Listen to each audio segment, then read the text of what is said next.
찬송가 546장으로 찬송하겠습니다. 546장 찬송입니다.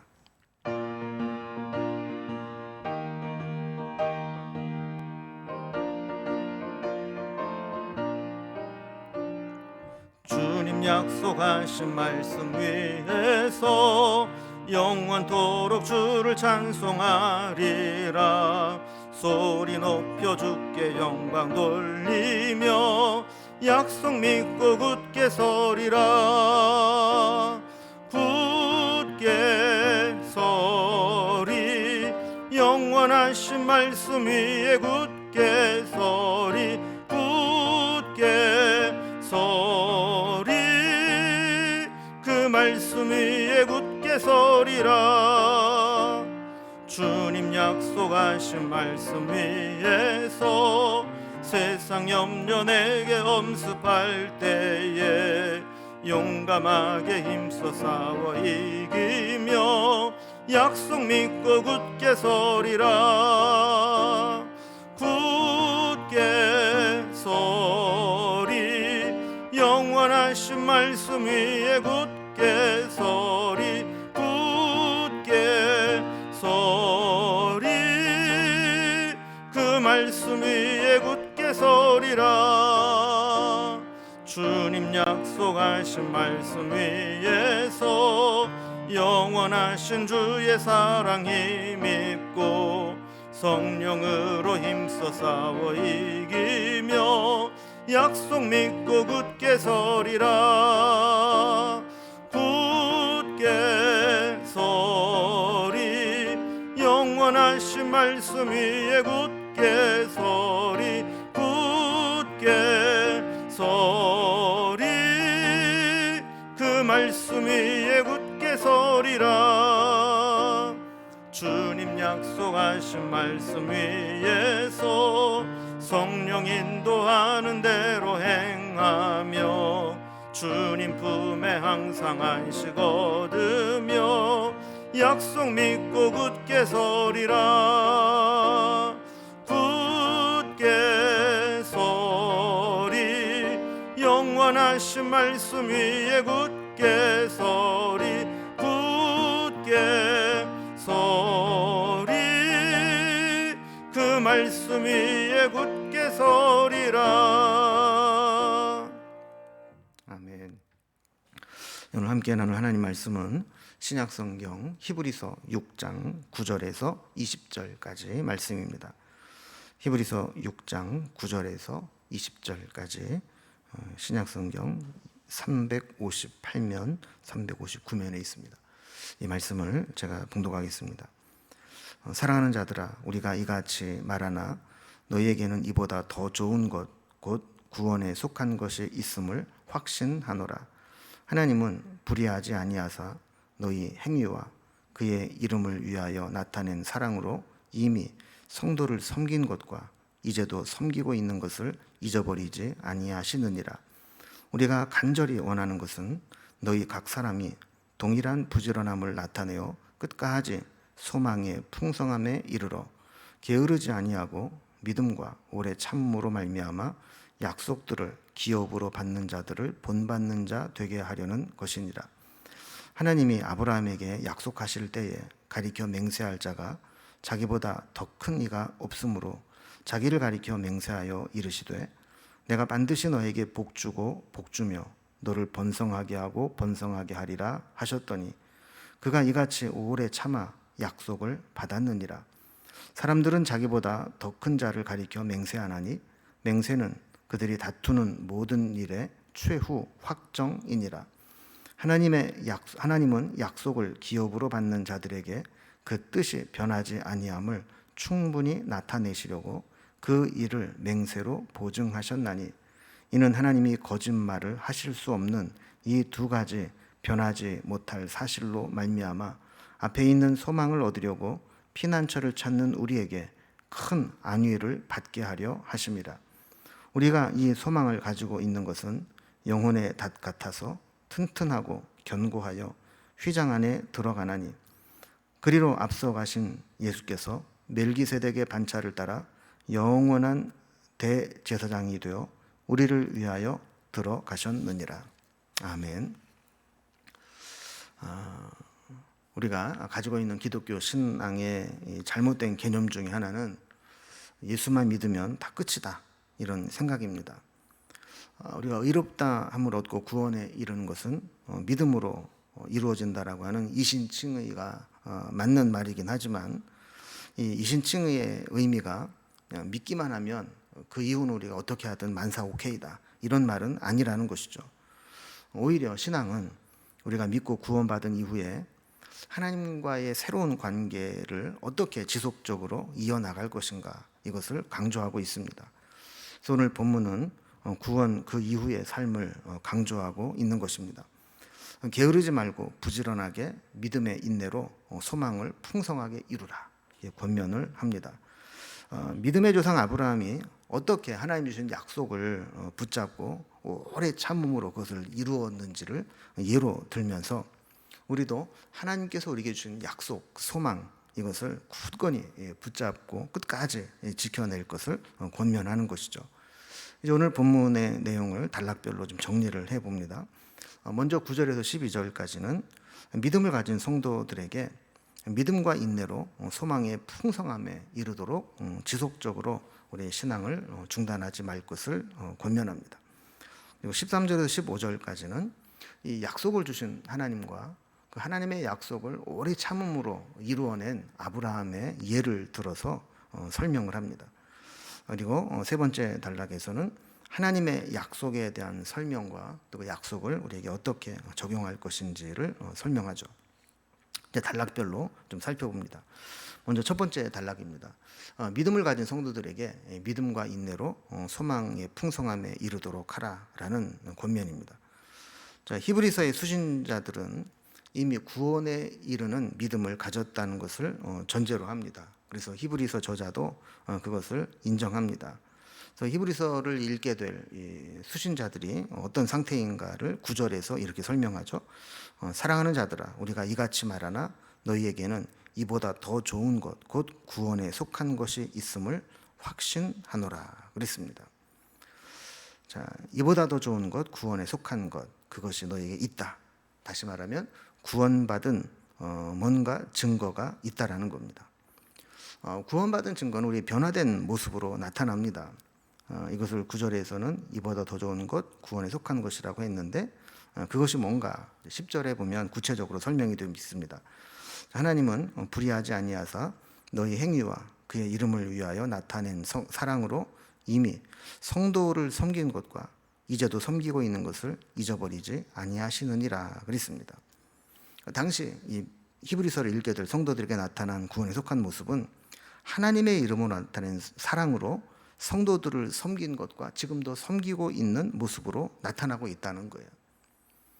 그러니까 구원받고 난 이후에 하나님의 사랑으로 성도들을 섬기는 모습으로 나타났다는 겁니다. 그럼 우리는 예수 믿고 구원받은 그 구원의 증거가 우리의 삶에 어떤 모습으로 나타나고 있습니까? 문제는 이제 지속성의 문제입니다. 11절을 보면 우리가 간절히 원하는 것은 너희 각 사람이 동일한 부지런함을 나타내어 끝까지 소망의 풍성함에 이르러 그랬습니다. 자, 그들에게는 성도들을 섬기는 그 사랑의 증거가 있었습니다. 근데 중요한 것은 끝까지 소망의 풍성함에 이르는 겁니다. 어떤 운동을 하는 사람들도 그렇고 그런 얘기를 하잖아요. 정상에 오르는 것보다 정상을 지키는 것이 더 어렵다. 여러분, 구원도 마찬가지죠. 우리가 구원을 받는 것보다 받은 구원을 이루고 끝까지 소망을 붙잡는 것이 더 어려울 수 있다라는 거예요. 인내하고 포기하지 말아야 하고 끝까지 소망을 붙잡아야 합니다. 12절에 보면 게으르지 아니하고 믿음과 오래 참음으로 말미암아 약속들을 기업으로 받는 자들은 복 받는 자들을 본받는 자 되게 하려는 것이니라 그랬습니다.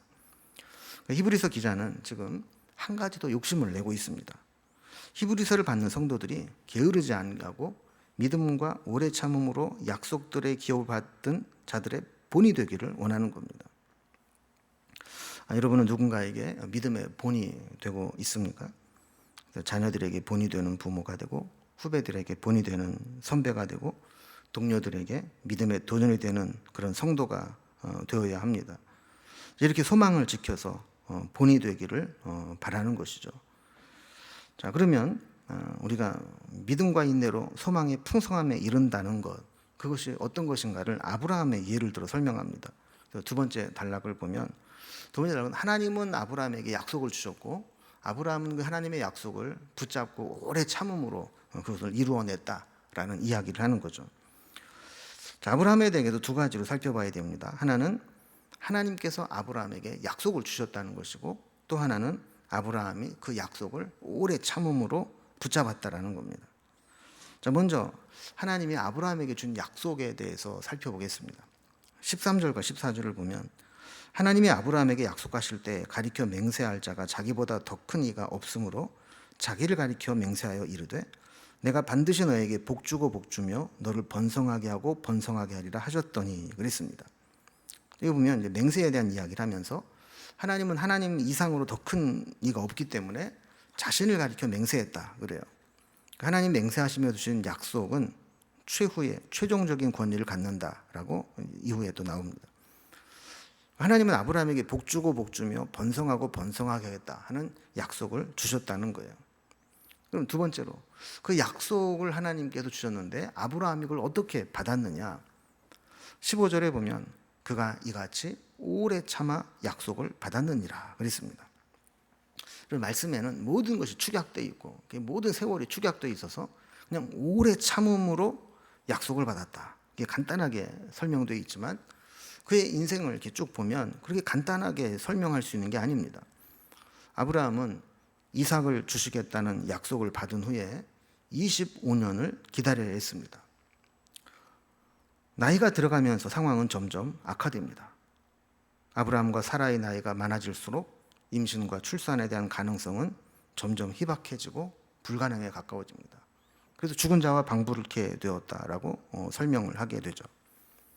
또 기한을 정해놓고 25년 후에 주겠다 이것도 아니고 그냥 복주고 복주며 번성하고 번성하겠다라는 말씀만 툭 던져놓고 언제 이루어질지도 모르는 사이에 기다리고 하루하루 기다리면서 25년이 지난 후에 이삭을 얻게 된 겁니다.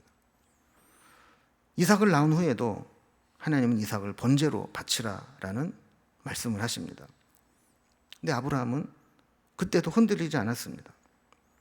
그럼 말이 25년이지 25년 동안 응답되지 않은 약속을 붙잡고 기다린다는 것은 결코 쉬운 일이 아닙니다.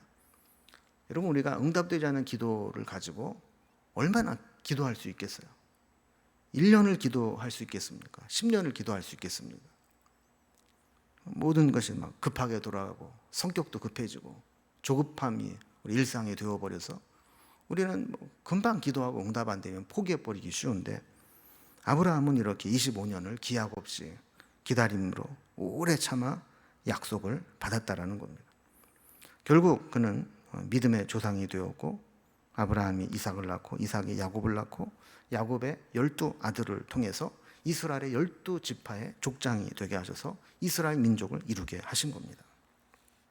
자, 그렇다면 이 아브라함이 오래 참아 약속을 받은 것, 그것이 우리에게는 어떻게 적용이 되는가 하는 것을 세 번째 단락에서 설명을 하죠. 하나님의 약속에 대한 설명을 하고 우리에게 어떻게 적용할 것인가를 말씀합니다. 하나님께서 아브라함에게 약속을 주시고 그것을 자신의 이름으로 보증하시면서 끝내 약속이 이루어지는 것을 보게 하신 것은 아브라함에게만 주신 약속이 성취된다라는 것이 아니라 하나님을 믿는 모든 자에게 이것이 믿는 자의 본이 되게 하심이라 이렇게 말씀을 하는 겁니다. 16절에 보면 약속과 맹세에 대한 의미를 한 번 더 설명합니다. 사람들은 자기보다 더 큰 자를 가리켜 맹세하나니 맹세는 그들이 다투는 모든 일의 최후 확정이니라 그랬습니다. 보통 자기에게 어떤 권위가 없고 어떤 인증할 만한 자격이 없을 때 더 큰 권위, 더 큰 자를 가리켜 맹세합니다. 그래서 만약에 최고의 권위를 근거로 맹세한 것이 있다면 그것은 최종 확정의 의미를 가지고 있다라는 것이죠. 이게 약속의 의미라는 거예요. 17절에 보면 하나님은 약속을 기업으로 받는 자들에게 그 뜻이 변하지 아니함을 충분히 나타내시려고 이 일을 맹세로 보증하셨나니 그랬습니다. 지금 정리를 해보면 최고의 권위는 하나님이십니다. 우리는 그 최고의 권위자이신 하나님의 약속을 기업으로 받은 자들입니다. 그렇다면 우리는 하나님의 약속, 하나님의 뜻이 변하지 않음을 믿어야 합니다. 하나님께서는 이 일을 믿게 하기 위해서 친히 맹세까지 하셨고 보증까지 하셨습니다. 18절 말씀을 보면 이는 하나님이 거짓말을 하실 수 없는 이 두 가지 변하지 못할 사실로 말미암아 앞에 있는 소망을 얻으려고 피난처를 찾은 우리에게 큰 안위를 받게 하려 하심이라 그랬습니다.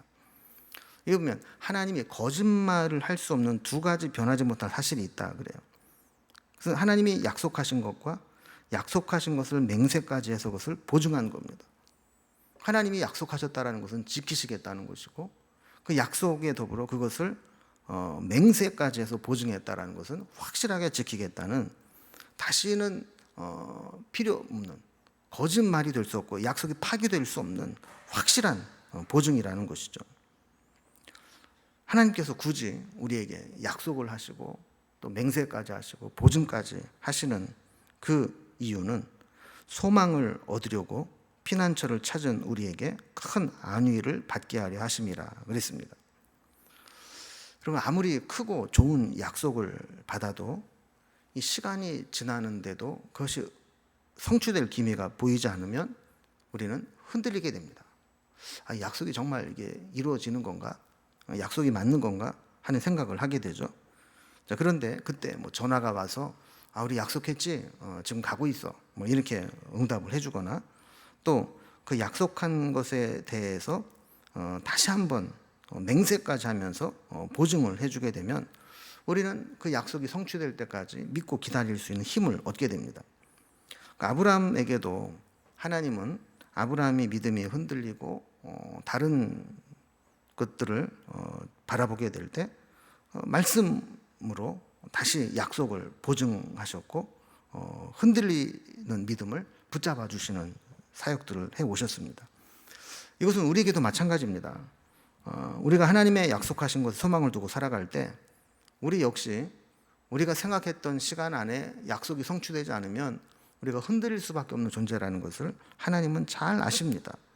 그래서 하나님은 거듭 약속과 맹세의 보증을 통해 말씀하신다는 거예요. 우리가 매일 말씀 묵상해야 되는 이유가 여기 있는 것이죠. 하나님 약속을 받았는데 현실을 살아가다 보면 이것이 성취될 것인가 의심이 될 수 있고 또 흔들릴 수 있습니다. 그럴 때마다 다시 한번 약속해 주신 하나님의 그 말씀을 붙잡고 다시 그 약속을 기억해야 되는 겁니다. 19절에 보면 우리가 이 소망을 가지고 있는 것은 영혼의 닷 같아서 튼튼하고 견고하여 휘장 안에 들어가나니 그랬습니다. 자, 우리가 가지고 있는 소망은 영혼의 닷과 같다 그래요. 배가 바닥에 무거운 닻을 이렇게 내리고 있으면 아무리 바람이 불고 파도가 쳐도 그 배는 흔들릴 수는 있지만 흘러 떠내려가지는 않습니다. 그 닻이 그 중심을 잡아주고 있기 때문에 그런 것이죠. 마찬가지로 하나님께 소망을 두고 있는 자는 튼튼하고 견고해서 휘장 안에 들어가게 된다라는 거예요. 이 휘장은 지성소를 의미하는 거 아니에요. 하나님의 임재의 상징, 하나님의 은혜의 보좌가 있는 곳. 그래서 우리가 이 소망을 가지고 영혼의 닻을 내리고 있는 사람은 흔들리는 세상 속에서도 끝내 하나님의 은혜의 자리로 나아갈 수 있다는 겁니다. 그래서 20절에 보면 그리로 앞서가신 예수께서 멜기세덱의 반차를 따라 영원한 대제사장이 되어 우리를 위하여 들어가셨느니라 그랬습니다. 그러니까 우리에게 이 하나님이 약속하신 것을 이루게 하시기 위해서 우리의 소망을 이루게 하시려고 멜기세덱의 반차를 따라서 예수님이 먼저 그 휘장 안으로 대제사장이 되어서 들어가셨다라는 겁니다. 우리도 예수님을 믿고 말씀을 붙잡고 이렇게 살아가다 보면 예수님을 따라서 휘장 안으로 하나님의 은혜 보좌로 나아갈 수 있게 되었다라는 겁니다. 여러분, 우리의 신앙이 흔들릴 때가 있지 않습니까? 또 우리의 신앙이 때로 낙심될 때도 있을 수 있을 것입니다. 그러나 그때마다 우리는 다시 하나님의 그 약속을 붙잡고 하나님이 약속하실 뿐만 아니라 맹세하시고 보증까지 하시면서 우리를 지켜주신다고 약속하신 그 말씀을 붙잡고 그 소망을 이루어내고 주신 약속을 오래 참음으로 받아내고 이루어내는 우리의 삶이 되기를 주님의 이름으로 기원합니다. 기도하겠습니다. 하나님 아버지, 하나님은 우리에게 소중한 약속들을 주셨지만 우리는 그 약속이 내가 생각한 때 이루어지지 않으므로 때로는 우리의 믿음이 흔들리고 약속에 대한 근거가 흐릿해지고 또 낙심하게 될 때가 있습니다.